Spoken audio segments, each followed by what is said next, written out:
बात करेंगे वफाकी वज़ीर दाखिला से अमरीकी सफ़ीर नेटली बेकर की मुलाकात। पाक अमरीका ताल्लुकात और बाहमी मुफादात के शुबों में ताउन बढ़ाने पर तफसीली तबादला ख्याल किया गया। गैर कानूनी इमिग्रेशन की रोकथाम और प्री इमिग्रेशन क्लियरेंस निज़ाम की अफादियत पर बातचीत की गई।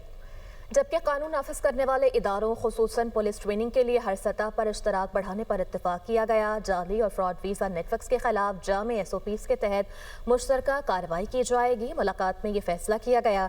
मोहसिन नकवी ने कहा कि एजेंट माफिया के खिलाफ ज़ीरो टॉलरेंस की पॉलिसी जाली वीज़ा इख्तियार की गई है।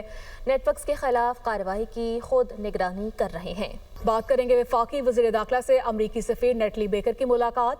पाक अमरीका ताल्लुकात और बाहमी मुफादात के शुबों में ताउन बढ़ाने पर तफसीली तबादला ख्याल किया गया। गैर कानूनी इमिग्रेशन की रोकथाम और प्री इमिग्रेशन क्लियरेंस निज़ाम की अफादियत पर बातचीत की गई। जबकि कानून नाफिज करने वाले इदारों खुसूसन पुलिस ट्रेनिंग के लिए हर सतह पर इश्तराक बढ़ाने पर इत्तेफाक किया गया। जाली और फ्रॉड वीज़ा नेटवर्क्स के खिलाफ जामे SOPs के तहत मुश्तरका कार्रवाई की जाएगी। मुलाकात में ये फैसला किया गया। मोहसिन नकवी ने कहा कि एजेंट माफिया के खिलाफ ज़ीरो टॉलरेंस की पॉलिसी जाली वीज़ा इख्तियार की गई है। नेटवर्क्स के खिलाफ कार्रवाई की खुद निगरानी कर रहे हैं।